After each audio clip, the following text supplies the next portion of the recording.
Assalamualaikum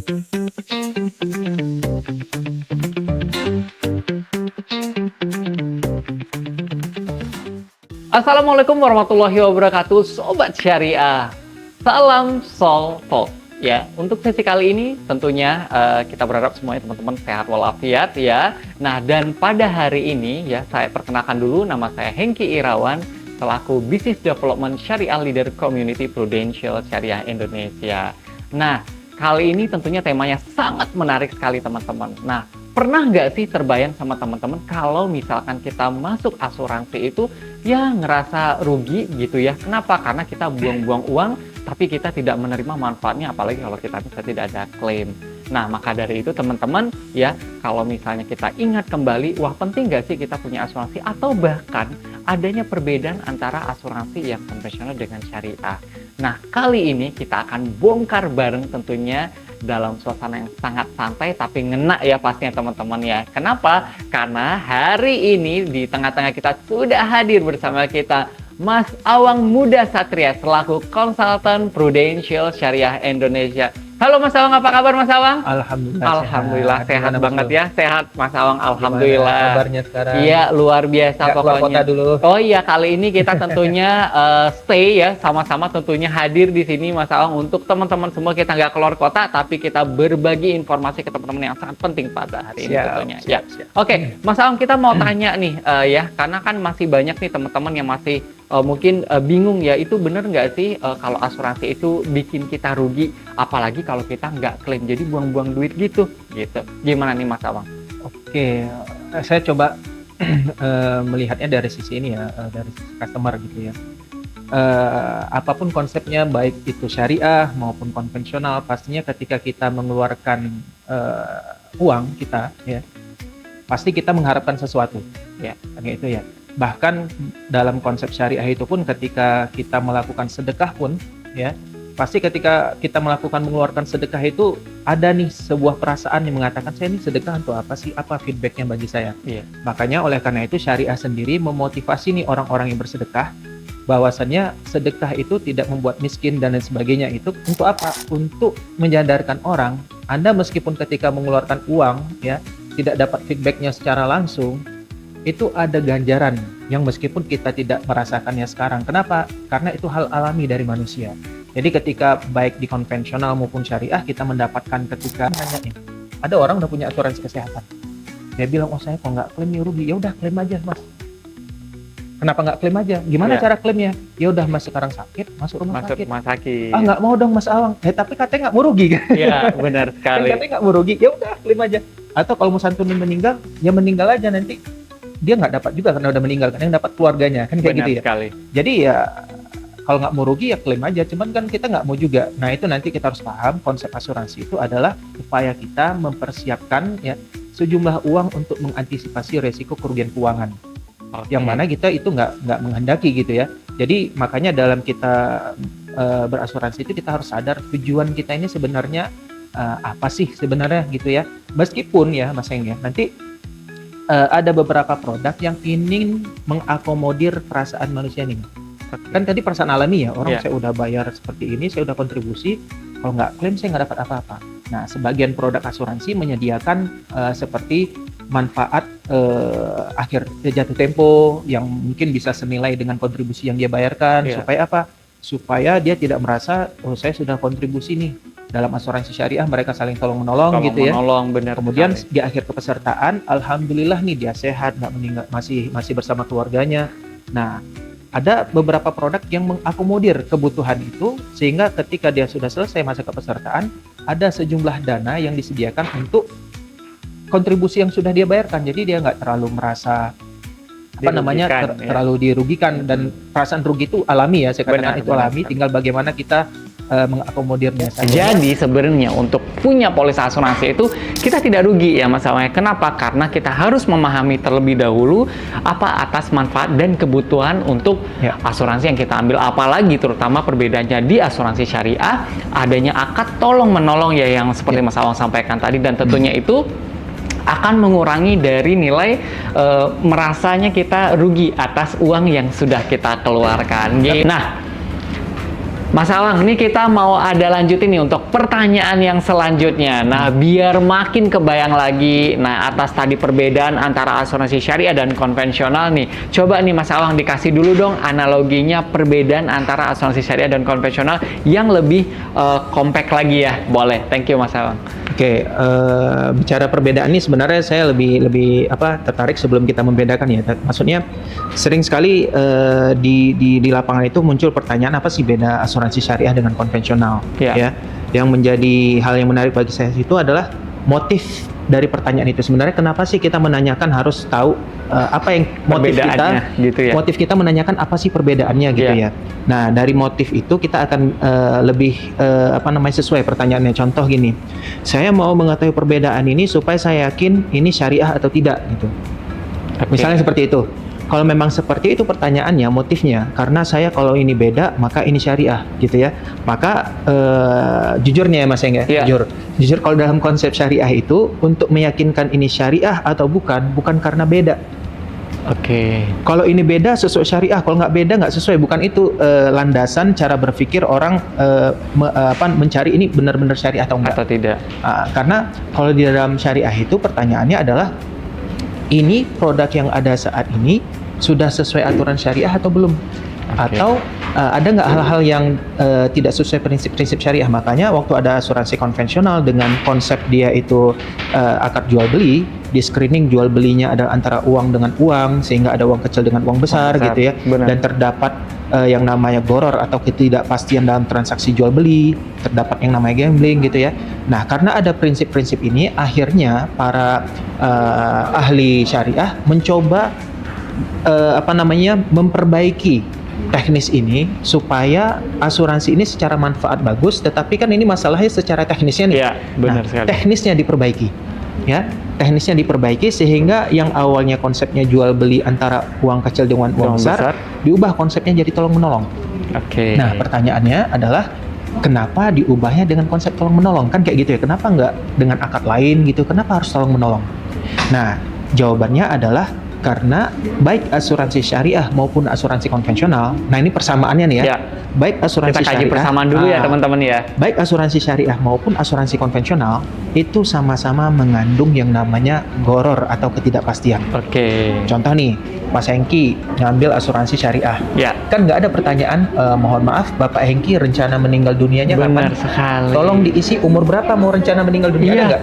Nggak ada kan? Nggak ada dong pastinya teman-teman ya, nggak ada ya. Artinya santunan yang akan dibayarkan asuransi syariah menjadi tidak pasti kan? Benar sekali. Atau Mas Hengki punya asuransi kesehatan. Ada nggak di situ pertanyaan dalam setahun Mas Hengki kapan pengen sakit dan berapa kali gitu ya? Kan nggak ada. Jadi asuransi itu karena terkait dengan risk. Jadi asuransi itu pasti terkait dengan risk. Risk itu pengertiannya adalah uncertainty of loss, potensi kerugian keuangan akibat kejadian apakah meninggal, dia sakit atau apa. Jadi kan nggak pasti nih kerugian keuangannya kapan kan. Jadi asuransi syariah pun masih mengandung yang namanya goror, ketidakpastian. Makanya para ahli hukum syariah menjadikan akad tabaruk sebagai pondasinya supaya apa? Karena di dalam syariah itu goror itu dilarang kalau terjadi pada transaksi jual beli. Kalau misalnya terjadi pada transaksi selain jual beli, meskipun dia ada, tetapi itu tidak dipermasalahkan. Makanya kalau misalnya teman-teman Soltalk gitu ya, mencoba mempelajari kitab-kitab atau buku-buku yang membahas tentang asuransi syariah, ya sejauh pembacaan saya tidak ada tuh para ahli hukum syariah yang berusaha menghilangkan unsur goror dalam asuransi syariah. Karena goror itu sesuatu yang memang menjadi substansi dari asuransi itu sendiri. Sehingga para ulama menggunakan akad tabaruk ya supaya apa? Supaya meskipun ada goror ya nggak masalah gitu. Nah, jadi perbedaan itu terjadi karena memang supaya sesuai dengan prinsip-prinsip syariah. Nah, simpelnya gini ya Mas Heng ya. Itu teknisnya. Jadi kalau misalnya orang bilang saya mau ketahui perbedaannya supaya saya yakin ini syariah. Ya, jadi cara pandang syariah itu nggak seperti itu. Kalau beda sesuai, kalau nggak beda berarti nggak sesuai. Bukan itu cara pandangnya. Tetapi dari proses yang tadi saya bilang menyebabkan terjadi nih perbedaan antara syariah dengan konvensional. Dalam pandangan customer, kadang perbedaan ini dia nggak akan lihat. Contoh nih, Mas Hengki jangan Mas Hengki deh. Ada peserta masuk rumah sakit. Muncul nih tagihan rumah sakit. Di konvensional itu yang bayarin perusahaan. Benar.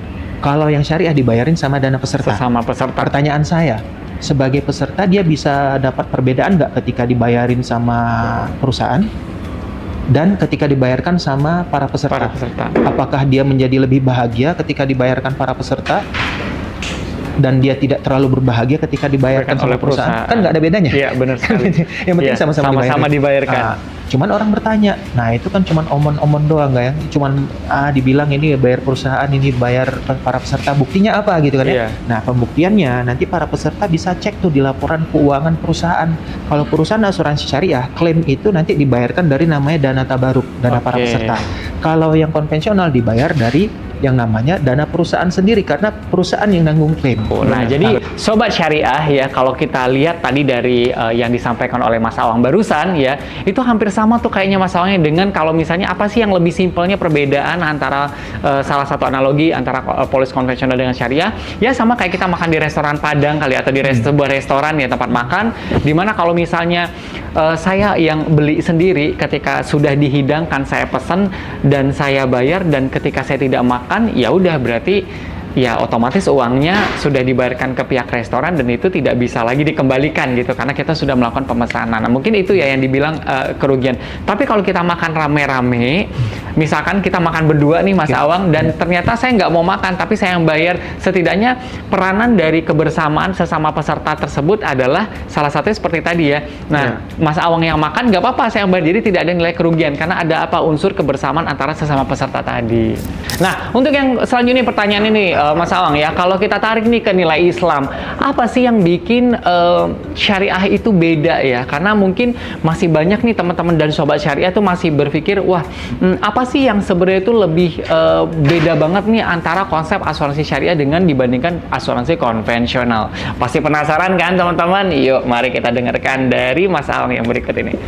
Baik, kembali lagi ya kepada motifnya tadi ya Mas Enggi ya. Siapa sih yang mencari perbedaan ini? Kalau misalnya yang membutuhkan perbedaan ini adalah orang yang sedang mencari kepastian ini syariah atau tidak, maka jawabannya adalah pertama, di asuransi syariah itu ada pengawasan tambahan. Apa yang dimaksud dengan pengawasan tambahan? Di struktur perusahaan asuransi syariah itu ada yang namanya Dewan Pengawas Syariah. Nah, Dewan Pengawas Syariah ini yang akan mengawasi mulai dari operasionalnya, pembuatan produknya, ini dana dikemanakan, itu diawasi oleh Dewan Pengawas Syariah, yang mana fungsinya adalah untuk memastikan yang dijalankan oleh asuransi syariah ini sesuai dengan prinsip syariah. Benar sekali. Ya. Dan juga ketika misalnya perusahaan asuransi syariah itu ingin membuat sebuah produk asuransi syariah, itu nanti sampai di level otoritas jasa keuangan, itu juga akan dicek terkait dengan prinsip-prinsip kesesuaian syariahnya. Jadi ada aspek tambahan tuh. Ini dana kemana diinvestasikan. Jadi lebih transparan ya Mas Awang ya. Sebenarnya bagi orang-orang yang ingin melihat ini sudah sesuai syariah atau tidak, ya mungkin kita bisa sesederhana ketika Anda masuk sebuah restoran gitu ya, ketika ada logo halal, ya kan kita nggak sampai nanya, ini oke ada logo halal, kita datang ke dapurnya nih, saya nanya sama chefnya, Anda beli ayamnya di mana? Motongnya gimana, kan nggak sampai situ. Jadi logo halal itu merupakan wewenang yang diberikan untuk memastikan ini sesuai dengan prosedur ya. Ya, nah begitu juga dalam produk keuangan, maka untuk memastikan nih adanya kebutuhan di masyarakat terkait dengan produk-produk atau jasa-jasa keuangan yang harus sesuai prinsip syariah, maka adanya DPS itu fungsinya untuk mengawasi kepentingan mereka semua. Nah, itu fungsi pertamanya ya kalau terkait dengan ada kebutuhan untuk kesesuaian prinsip syariah. Nah, karena apa? Kalau selanjutnya adalah kita bicara tolong-menolong, ya mungkin itu sesuatu yang tidak terlihat oleh para nasabah. Nasabah, benar sekali. Ya, karena ada waktu itu pertanyaan gini, Mas Engki ya.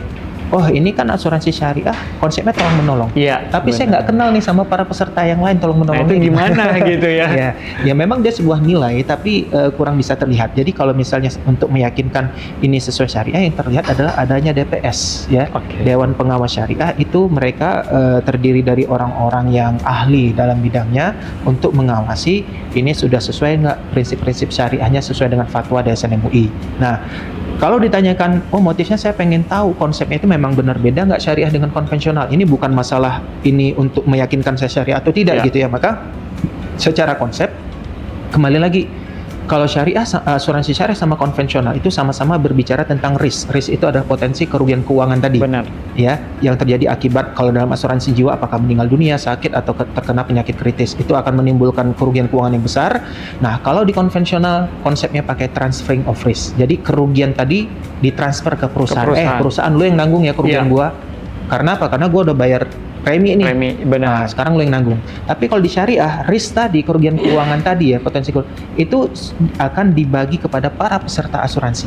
Jadi yang menanggungnya adalah para peserta. Perusahaan fungsinya hanya sebagai operator, pengelola. Kenapa? Karena kan kita perlu mengumpulkan dana jumlah besar, peserta yang besar, kita perlu pengelola nih. Benar sekali. Kan ya. Nah, kita kuasakan dengan akad wakalah bil ujrah, menguasakan dan kita kasih imbalan perusahaan ini kami kasih dana-dana tabaruk nih kamu kelola gitu. Ada pertanyaan, bisa nggak perusahaan ini nggak kasih imbalan tanpa ujroh? Bisa aja Mas Hengki, tapi Mas Hengki mau nggak? Iya. Jarang ya sobat syariah yang mau kayak gitu ya, bekerja tapi tanpa dibayar gitu. Ada nggak perusahaan ya asuransi mengelola dana asuransi tapi kita nggak mau bayar, ikhlas aja gitu. Kalau ada nggak apa-apa, boleh-boleh saja gitu. Karena cuma ada apa enggak kan gitu ya. Nah jadi, jadi gitu ya sobat syariah ya. Nah jelas banget tuh ada poin-poin yang sangat krusial tadi. Nah salah satunya apa? Sifat dari asuransi syariah itu adalah tahun ya, dan tentunya setelah dari azas tolong menolong tersebut ada juga di dalamnya ada unsur transparansi yang seperti Mas Awang sampaikan tadi bahwa semuanya terbuka. Apalagi nih di syariah kita ada dalam hal struktur organisasinya ada Dewan Pengawas Syariah ya. Dimana kalau di tempat lain terutama di asuransi yang non syariah itu tentunya Mas Awang tidak ada ya, tidak ada pengawasan khusus ya. Nah tentunya itu tidak juga ada pengawasan khusus terkait syariahnya, terkait dengan syariah dan operasional terkait dengan kegiatan perusahaannya selaku pengelola. Dan yang terakhir teman-teman tentunya apa, melalui asuransi syariah itu ini merupakan satu bentuk ikhtiar ya Mas Aong ya, bagaimana tentu untuk terkait dengan hasil yang ke depan kita juga serahkan kepada Allah Subhanahu wa taala. Kenapa? Karena tidak ada usaha, tidak ada bentuk ikhtiar, ini juga akan berdampak buruk ya. Nah, kalau dari sisi peserta sendiri nih Mas Awan, dari sisi peserta asuransi syariah sendiri, apa sih sebenarnya manfaat nyata yang mereka terima atau mereka dapatkan sih sebenarnya Mas Awang? Baik. Kembali lagi ya Mas Hengki, tadi kalau kita sudah paham bahwasannya di awal tadi asuransi itu terkait dengan potensi kerugian keuangan, maka dampak nyata yang akan dia rasakan adalah ketika kejadian-kejadian yang menimbulkan kerugian keuangan itu terjadi, apakah tadi sakit, apa penyakit kritis atau meninggal. Nah, disitulah akan muncul tuh ya sebuah manfaat santunan itu akan benar-benar bisa dimanfaatkan oleh orang menerimanya.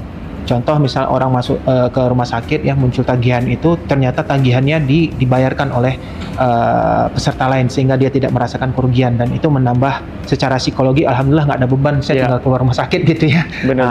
Atau ada seorang pencari nafkah yang meninggal dunia sehingga keluarganya kehilangan potensi income gitu ya. Dengan adanya santunan ini keluarganya akan tertolong. Ya kan, dengan ada santunan yang cukup besar tertolong, apakah 2 tahun, 3 tahun, 4 tahun, tergantung bagaimana dia mendesain ketika di awal. Kan? Jadi memang manfaat dari asuransi ini baik syariah maupun konvensional akan terasa ketika kejadian itu terjadi. Ada satu resiko nantinya ya Mas. Makanya tipsnya pertama, tentukan kebutuhan Anda. Yang kedua, tentukan kemampuan Anda, kemampuan bayar gitu ya. Yang ketiga, pilih produknya yang sesuai dengan tadi kebutuhan dan kemampuan. Ya, nah yang keempat review lagi nih. Kalau dalam asuransi kan setelah pengajuan muncul nih polisnya, di review lagi sesuai nggak tadi yang kemarin saya bicarakan. Misalnya dia ikut asuransi lewat tenaga pemasar gitu ya, duduk lagi setelah polisnya terbit, duduk lagi sama tenaga pemasarnya. Mana kemarin yang kita bicarakan sesuai nggak dengan polisnya, di review.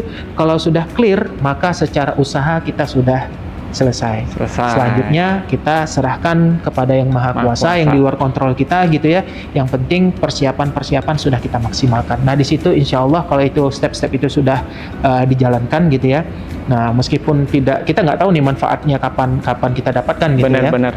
Karena kembali lagi asuransi itu unik. Kita akan mendapatkannya di saat kita nggak mau terjadi hal itu. Gitu.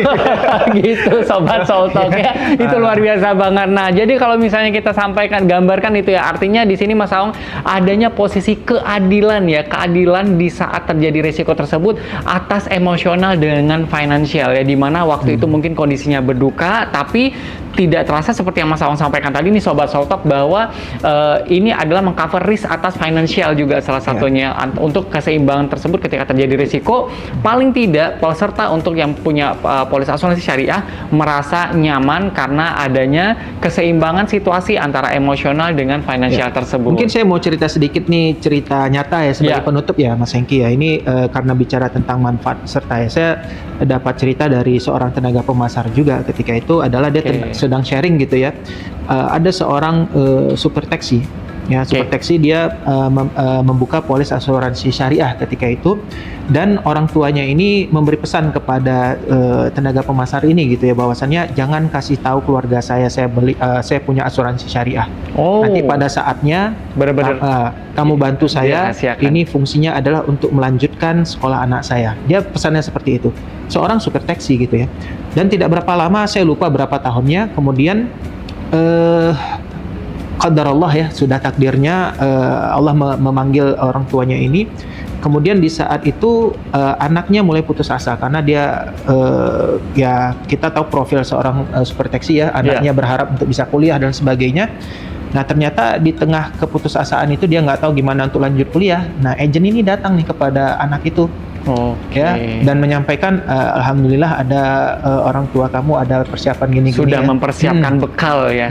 Ternyata ya dengan itu anak tersebut menangis gitu ya, minta terima kasih kepada tenaga pemasarnya sudah bantu, dan dia mendapatkan dana yang cukup untuk melanjutkan studinya ya, kuliah dia gitu ya dengan dana tersebut. Artinya kan ini sebuah dampak yang nyata ya, bahwasannya ternyata kegiatan asuransi syariah ini bisa membantu di saat memang bantuan itu diperlukan.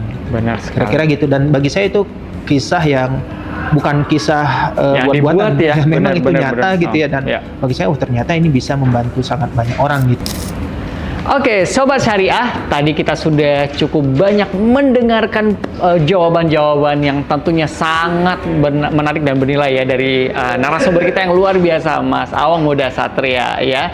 Jadi kalau misalnya kita kaji kembali, apakah benar sih rugi kita untuk masuk asuransi syariah ya? Tentunya teman-teman ya, dinilai kerugian itu pasti selalu ada ya Mas Awang ya, dimanapun rugi itu pasti ada. Namun pada prinsipnya perasaan rugi. Iya, perasaan rugi ya, itu tepatnya perasaan rugi itu ada. Namun tentunya di sini kembali kepada kita masing-masing selaku peserta, niat kita untuk memiliki polis asuransi syariah itu untuk apa ya? Tentunya buat keluarga, dan pastinya asuransi itu mengcover satu nilai risiko kerugian ya, yang nanti akan muncul di suatu saat nantinya. Nah, maka dari itu teman-teman, tentunya Sobat Syariah semua tidak perlu khawatir lagi terkait dengan apa sih bedanya asuransi syariah dengan non syariah ya, dan apakah kita rugi nih memiliki polis asuransi syariah. Nah, itu semuanya kembali kepada kebutuhan kita nanti ya, akan apa yang kita ambil dalam produk asuransi syariah tersebut.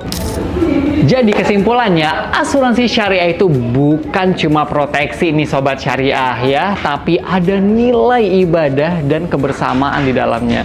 Semoga setelah dengar obrolan ini, tentunya Sobat Syariah semua itu menjadi lebih memahami lagi betapa pentingnya memiliki polis asuransi syariah sedari dini ya. Terima kasih tentunya untuk narasumber kita yang luar biasa, Mas Awang. Sehat selalu Mas Awang. Terima kasih atas beberapa pertanyaan yang jawaban-jawabannya yang sangat menarik, tentunya juga membuat kita semua jadi jauh lebih paham lagi terkait dengan asuransi syariah. Oke, Sobat Syariah, sampai ketemu di episode Soul Talk berikutnya. Salam Soul Talk. Saya pamit, Hengki, dan narasumber kita yang luar biasa, Mas Awang Muda Satria. Terima kasih dan sampai jumpa. Wassalamualaikum warahmatullahi wabarakatuh. Bye. Thank you Mas Awang. Terima kasih Mas Awang. Oke. Sobat Syariah, seru kan episode tadi? Tapi jangan lupa ya, kepoin video-video kita yang lainnya. Ada nih di playlist YouTube Prudential Syariah Indonesia.